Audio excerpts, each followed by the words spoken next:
Audience எல்லாரும் நெனச்ச மாதிரி அது லலித் தாங்க அங்க வந்திருப்பான்.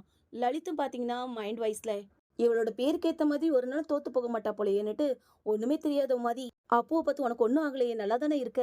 உன்ன எங்கலாம் தேடினேன் தெரியுமா? எனக்கு ஆரம்பத்துல இருந்தே அந்த ரக்ஷித் மேல தான் சந்தேகம் இருந்துச்சு. அதனால தான் சொன்னேன் அடிக்கடி, அவன நம்பாத, நம்பாதன்னு. ஆனா நீ தான் எங்க? என் பேச்ச கேட்கவே இல்லையே! அதுக்கு என்ன கவலைப்படாத, நான் வந்துட்டேன்ல. வா இப்பவே போலீஸ் ஸ்டேஷன் போய் அவனுக்கு எதிரா கம்ப்ளைண்ட் பண்ணி, அவன உள்ளேயே வச்சா தான், அடுத்தவன் பொண்டாட்டி மேல ஆசைப்பட்டா என்ன நடக்கும்னு அவனுக்கு தெரிய வரும்." உடனே அப்பவும் பாத்தீங்கன்னா, போலீஸ் ஸ்டேஷன்ல கம்ப்ளைண்ட் பண்ணா சாட்சி தேவையில்லையான்னு கேட்க, லலித்தும் பாத்தீங்கன்னா சாட்சி தேவைதான். ஆனா உன்னோட வாக்குமூலத்த தவிர அப்படி பெருசா என்ன சாட்சி இருக்க போகுது? இருந்தாலும் அவனுக்கு எதிரா இன்னும் கொஞ்சம் சாட்சி கிடைச்சா, நம்ம கேஸ் இன்னும் ஸ்ட்ராங் ஆகும்னு சொல்ல, உடனே அவன் அப்பவும் பாத்தீங்கன்னா, சாட்சி தானே, அதுதான் இருக்கேன்னு சொல்லிட்டு, கார்ல இருந்து நம்ம லலித்தோட மோதிரத்த எடுத்து காமிப்பாங்க. அத பார்த்ததுமே பயபுல மூஞ்சியே மாறி போயிரும். ஆதாரம் கிடைச்சா போதும் தானே சொன்னீங்க.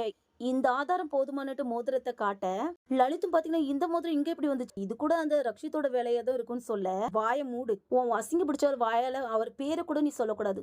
என்ன கட்டி போட்டு ரக்ஷித்தோட கார்ல அடைச்சு குற்றப்பழிய அவர் மேல தூக்கி போடுறது தானே உன்னோட வேலையா இருந்தது. இப்பவே என் கூட போலீஸ் ஸ்டேஷனுக்கு வா.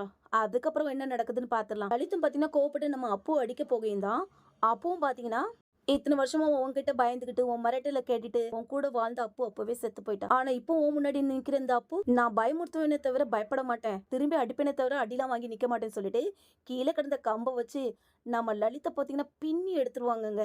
அதுவும் சொல்லி சொல்லி அடிப்பாங்க. என் குடும்பத்தையே எனக்கு எதிரா திருப்பி விட்டல்ல. அவங்க மனசுல இருந்த வலியெல்லாம் வெளிப்படுத்தி நம்ம லலித அடிச்சு கீழ தள்ளுனது தான். அடுத்து பாத்தீங்கன்னா, பூத்தொட்டியில இருக்கிற மண்ண எடுத்து நம்ம அப்போட கண்ணுல தூவுனது மட்டும் இல்லாம, உன்ன கடத்துன பழி மட்டும் இல்ல, உன்ன கொன்ன பழியும் ரக்ஷித் மேலயே வரட்டும்னுட்டு, நாம அப்பவும் பாத்தீங்கன்னா, அவங்க கிட்ட இருந்து எஸ்கேப் ஆயி நம்ம ரக்ஷித்தோட வீட்டுக்குள்ள போய் ஒளிஞ்சிருவாங்க. அதே நேரம் லலித்தும் பாத்தீங்கன்னா, வீட்டுக்குள்ள நம்ம அப்போ தேடிட்டு இருக்க, இங்க நம்ம ரக்ஷித் வந்த பைக்கும் பாத்தீங்கன்னா, நடுவுலயே நிக்க, வண்டிய அந்த இடத்துலயே போட்டுட்டு ஓட ஆரம்பிச்சுருவாங்க நம்ம அப்போவ தேடி. அதே மாதிரி அப்பவும் பாத்தீங்கன்னா, ஒளிஞ்சிட்டு இருக்க கரெக்டா நம்ம ரக்ஷித்தும் பாத்தீங்கன்னா, அப்புவ தேடி வீட்டுக்கு வந்துட்டு, அப்பு அப்புன்னு கத்தையும், நம்ம அப்புவும் பாத்தீங்கன்னா, ரக்ஷித்துன்னுட்டு உள்ள இருந்து கூப்பிடுவாங்க.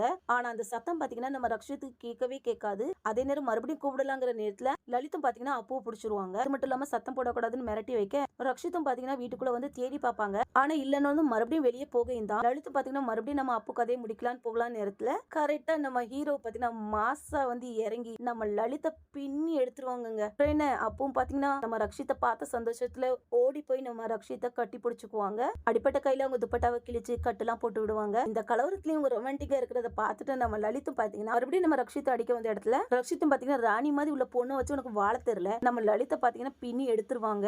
கூடவே அப்பவும் பாத்தீங்கன்னா போலீஸுக்கு கால் பண்ணுங்கன்னு சொன்னா, போன ஸ்டேஷன் இருந்து வெளியே வரும்போது எங்கேயோ விழுந்துட்டும்பாங்க. ரக்ஷித்தும் உன் போன்ல இருந்து கால் பண்ணுன்னு சொல்லி அப்பவும் பாத்தீங்கன்னா, என்னதான் கடத்தி வச்சிருந்தாங்க, என்கிட்ட போன் இருந்தா நான் கால் பண்ணி சொல்லியிருக்க மாட்டேனா, அட்லீஸ்ட் லேண்ட் லைனாவது இருக்குதா அப்படின்னுட்டு கேட்க, அது இருக்குது அப்படின்னு சொல்லிட்டு லேண்ட்லைன்ல போய் கூப்பிடலாம் போற நேரத்துல நம்ம லலித் கேள் பண்றதுக்காக 4 ரவுடிங்க உள்ள வந்துருவாங்க.